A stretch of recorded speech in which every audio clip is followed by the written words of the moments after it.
Okay, personally, it means a lot to me because, as it were, history has it that we were part of Midwest, it became Bendel, then we are now Delta. So it brings governance very close to our people.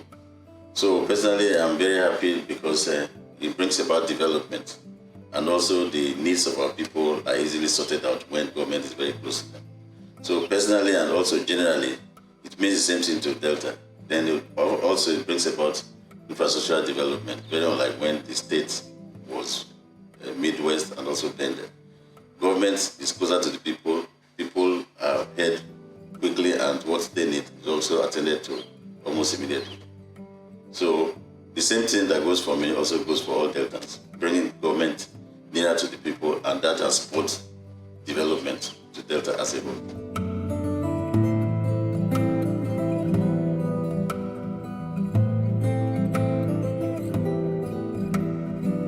Well, to me, the most remarkable achievement that you will see without asking questions is the infrastructure.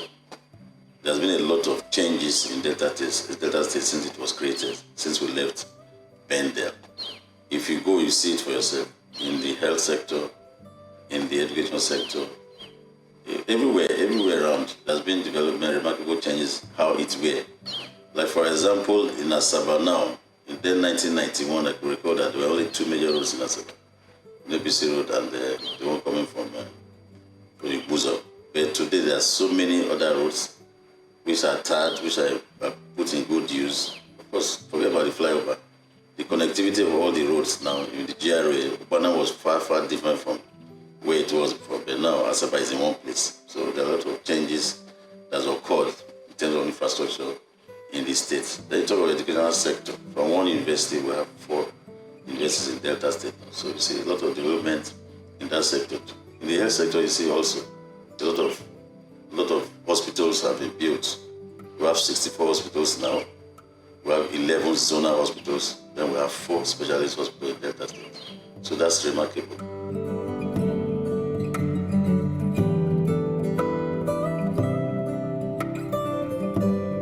The history of the legislature is very, how do I say it, is strange in the sense that each time there's a military intervention in this country, the first point of call is legislation. So you see that there's not been a smooth legislature all the while. During the military, there was no House of Assembly. The executive was always there, the commissioners. But again, the legislature is the conscience of democracy. That's the only arm of government where the people are elected to represent, their people, their various constituencies. So the legislature is a mini Delta, where everybody is there and speaks for their people. So while the history of the legislature, you can not really remove it for the development of the state, of any state, because the primary function of the legislature is representation, lawmaking, and oversight. So it's the only arm of government saddled with responsibility of checking the others and giving approval to every couple. So if there is any iota of development in this state, it's closely tied to the legislature because it was the legislature that approved the first couple that comes. So it's an arm of government that should be respected because it's always there with the people. It's not by appointment. The other arms of government are people that were hired as a result of separation of powers. Powers are separated into 3 arms of government. The one arm was elected for the people, and the other persons are hired to function. So that's the way it is. So in a nutshell, the legislature is tied to every development in the 3 arms of government, in everything that happens in Delta State. Yeah.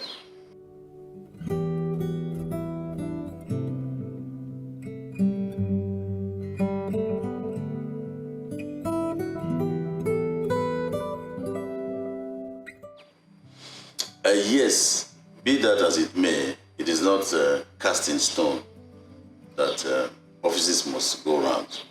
But the understanding that political parties are built among themselves shows that once a particular office is zoned to that area, people tend to respect that understanding. So power has actually gone around the 3 senatorial districts in Delta State, and it has enhanced peace and development. But it's not to say that other people do not just for the office. But you see it just happening that wherever it is zoned to, especially in the dominant party, that is where the winners always come from. So it has helped to also bring about development, because as it is now, the area where each governor is from at a particular time, more development seems to occur. It might not be intentional, but you see that development occurs faster in the areas where the power, especially the executive power, is than the other areas. So if it is going around, therefore main development will also be going around along where the power is. So it's a good thing. It enhances democracy. It's very good. Deepening democracy in all the central districts.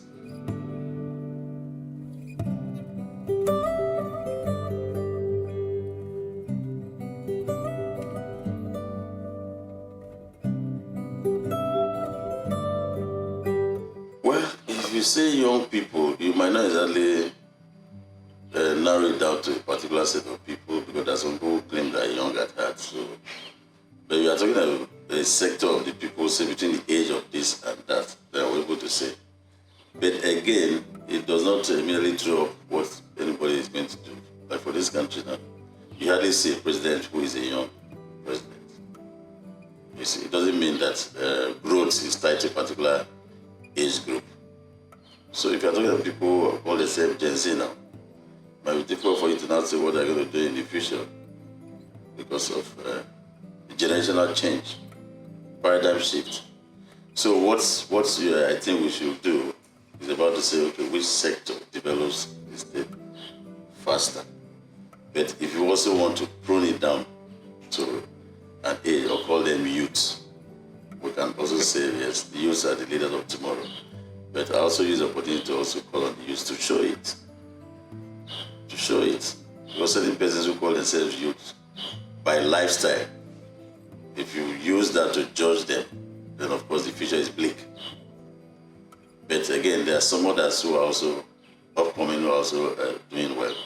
So all sectors of life, the young, the old, contribute to the growth of every country, every nation. So it's not tied to any particular place. But like I said, I encourage the youth to do more. Let there be more in governance, and not only occupying any particular office. They can contribute from anywhere you are, and there's no little office. Like I started, I was the councillor at 25. I was the chairman at 33. And then I came to the House of Assembly in my early 50s. So wherever you are, you can really contribute to the growth of the nation and the state. Like for House of Assembly now, the age limit for the contest has been reduced to 25 years now.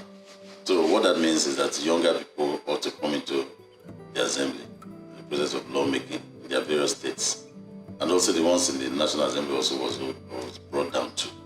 So by that, well, like I said, you encourage them to participate more in governance. But they have to be very, very law abiding, because those are that particular age bracket. That's where you see a lot of confusion, a lot of drama coming into any state or any nation. So I encourage them to live up to what the youths are the leaders of tomorrow means. They should be up and doing, and also not be complacent. They take decisions, take part of governance. Like I said, I was very young when I started. They should also come at every level, let them take part, participate in governance, take part in the process of whatever it is. You can contribute from NGO, from the party, from anywhere. Let people be in government. Like what we do in the House of Assembly. There's what we call public hearing.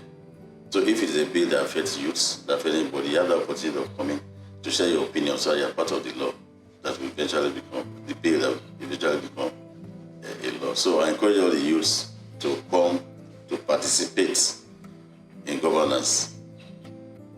Yes, that again, for us in Delta State, is very smooth.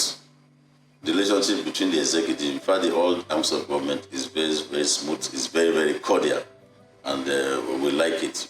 We do not believe that the legislature is different. It's an arm of government, but Delta State government is one. So we try as much as we can to ensure that that collaboration is always there, that synergy and cordiality is always there between the arms of government. So we work together, and it's good. makes democracy blossom. Because certain persons think that the assemblies do not do enough. It's not when the assembly fights the executive or the governor that is doing well. No. It is like if you go to a hotel, services are delivered, the quicker your services are met, the better for you.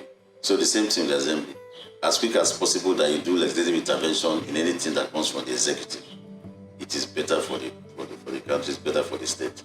So the collaboration, what we have, the synergy we have in Delta State between the legislature and the executive, it is good, it is robust, and we like it.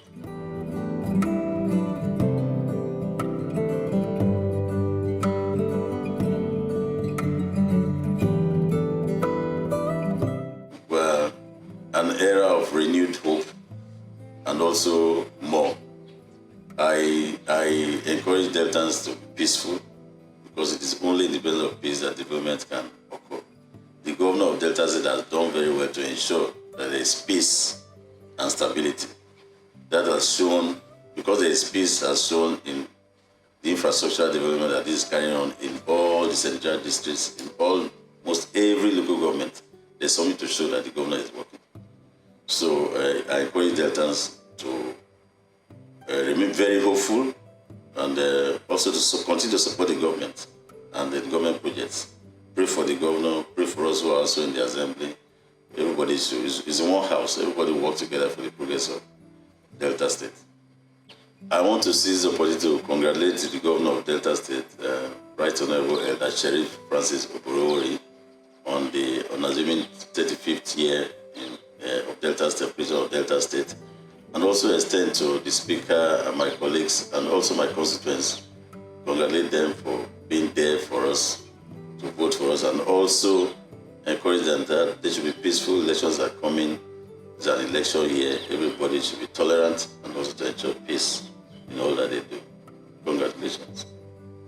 And also use the opportunity to advise that Deltans as a whole, like I said, you remain very hopeful, support the governor and the programs that he has, and so everybody contributes his own bit to ensure that Delta State remains very great.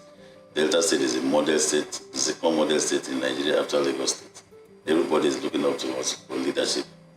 So I encourage Deltans to remain very hopeful and participate in governance. Thank you.